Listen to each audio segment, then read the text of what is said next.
Please don't arrest me, Katie blurted out to Mimi. She was still nervous about the police officer. The police had every reason to arrest her. Relax, I'm not going to arrest you, but I can't promise someone close to you won't be, Mimi said sadly. She shifted her gaze from Katie to somewhere else. What does that mean? Katie asked, confused. She pulled her hood down. That was a mistake. Mark, it's her. Come over here, Mimi shouted to someone around the corner. Then the older police officer came around the corner of the hallway. Katie recognized him immediately. It was the same cop who had been in Mr. Watkins' office. Is this for me? Did Mimi lie and they are arresting me? Katie thought. She once again started shaking as the police officer got closer to her and Mimi. Katie, relax. I'm not going to hurt you, the older police officer said, trying to calm her down. Katie's face turned bright red as she realized he could tell she was shaking. She snuck her hands in her hoodie pocket, trying to hide her shaking. What do you want? Katie asked. She forced herself to stop shaking, but that only worked for a minute. Mimi, I told you to wait. Now we have to tell her, the older cop said, annoyed. He shifted his gaze from Mimi to Katie and looked sympathetic. Katie almost passed out from fear. She tried not to make direct eye contact as she normally asked. What are you going to tell me? She asked. The older cop sighed. Katie, let's go somewhere a bit more private, the older cop told her, signaling towards an empty classroom. He had an emotionless expression on his face.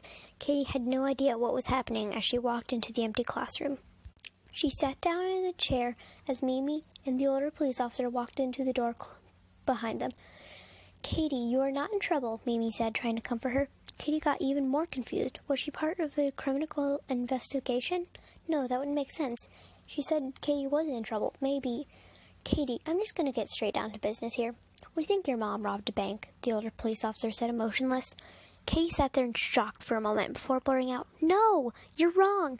She ran out of the classroom, shoving Mimi away from the door as she did so. Katie ran through the empty halls as the lunch bell started ringing. The hallway started filling with people. Katie had to push her way through the crowd. She could hear the officers trying to catch up to her, but she just ran faster than she ever had before in her life. She ran and she didn't stop until she was standing at the door in front of her house. Originally, her house had always been a comfort, even her new house, but now she stared at it as the tall house loomed over, seeming menacing, almost as if it were a warning. Katie shakily turned the doorknob and opened the door. Everything was the same. Her mom was in the kitchen making some pasta, probably for dinner. She didn't know what she was even expecting. Maybe a house full of stolen money and an evil lady in the kitchen? They must be wrong, Katie whispered under her breath as she walked into the house. Oh, sweetie, you're off from school early. Are you feeling all right? How'd your science test go? She asked. Katie felt an overwhelming fear of guilt. She couldn't tell her mom about the police officers in case it was true. She couldn't let her mom go to jail. I have an extremely painful headache, so I got dismissed early. I didn't finish my science test, though, Katie lied, feeling really guilty. Then you need to go rest, sweetie. Go straight to your room and try to sleep, her mom said normally. Katie didn't say anything else as she ran to her room. She locked the door behind her, and then Katie broke down. She couldn't handle it anymore. She sat on her bedroom floor, curled up in a ball in tears. She stayed like that for a few hours. Then, as she was calming down, she got a phone call. Her phone started shaking as she heard her ringtone go off. In a mess of tears, she got up and answered, trying her best to hide the fact that she'd been crying. Katie? The familiar voice of Mimi sounded. Katie sighed as she had run out of the classroom before. Maybe she should hear them out. Maybe she could clear her mom the day of the robbery. How much evidence could they have? Yes, Katie said shakily as she almost dropped her phone. I know this is a lot to take in, but can you please just hear me out? Maybe you could be of use in this, Mimi told her. That gave Katie a bit of hope. She sighed as she told Mimi, I'm listening. Katie sat on her bed shaking as Mimi explained all of the evidence they had against their mom. You see, the day of the robbery was the day that you moved. We had a hard time tracking your mom as she just pulled you out of school that day and drove you away. We spent a while trying to find her, and eventually we found her. The fact that she pulled you out of school that day and left without a word is suspicious enough, but not enough to make a full case. But then a witness came forward at the bank robbery, gave a description of the robber. And your mom almost perfectly matched the description, Mimi finished. She sounded extremely sorry. Katie sighed. She knew her mom was most likely the culprit.